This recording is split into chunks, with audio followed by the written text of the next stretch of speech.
Yo, what's up YouTube? My name is Bowen and I'm a middle school student studying in Houston, Texas. Hopefully you're having a day just as good as I am. And today we're going to be comparing the differences between Google Classroom and Microsoft Teams and which one might be right for you. As a student, I think this choice actually really does matter and can make or break a virtual learning system. And hopefully this video will help you get one step closer to choosing which one might be right for you. If you do go on to enjoy this video, make sure to like and subscribe. Let's get into it.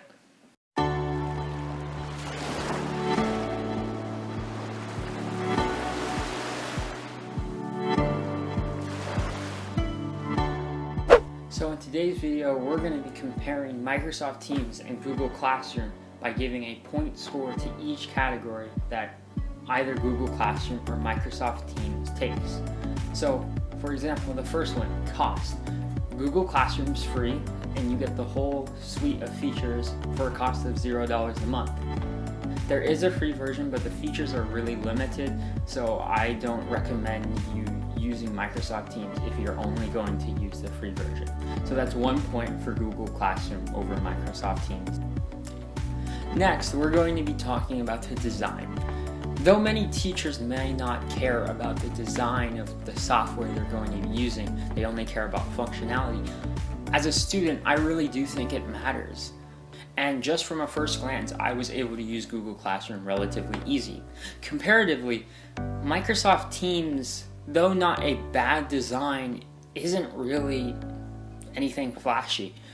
It took me a couple weeks to get used to the software and the little quirks, and though it is easier to switch between teams or classes in Google Classroom's case, I do think Google Classroom takes another point. 2-0 right now for Google Classroom. Next up, we'll be talking about features.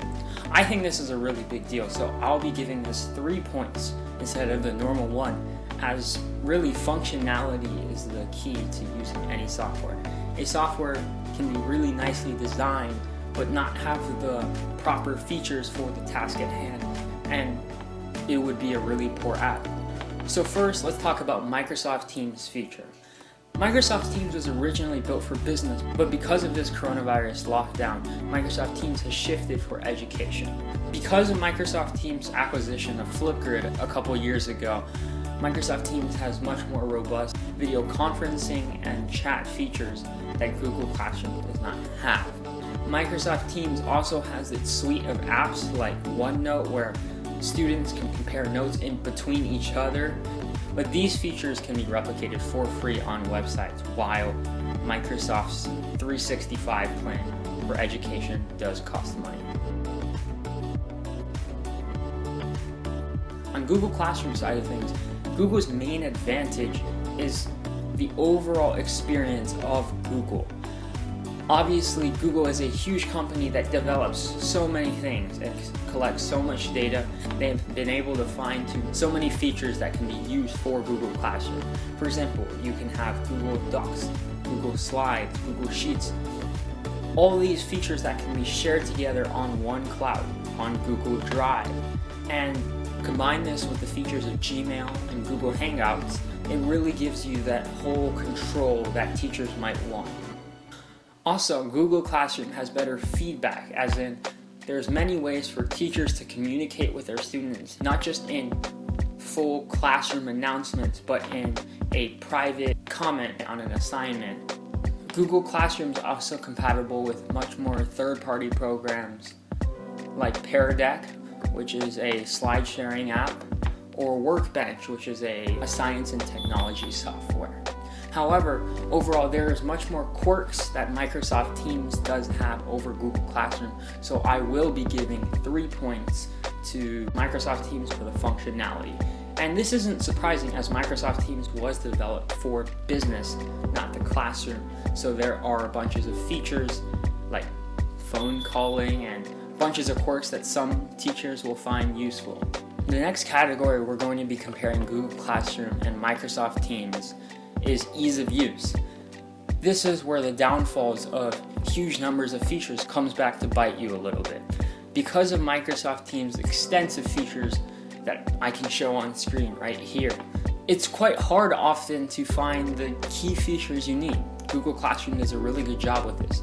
As I mentioned in the design category, Google Classroom keeps everything much more organized, I think much more intuitive, and for a teacher just starting out or a teacher just needing to use an online platform for this quarantine period, I would say Google Classroom is better. Communication. Now this is a really tough one, as most companies do this really well. As I mentioned before, Microsoft Teams has better inbuilt communication services, as the only way to communicate between students in Google Classroom is going through the entire class, not individual one-on-one chats that Microsoft Teams provide.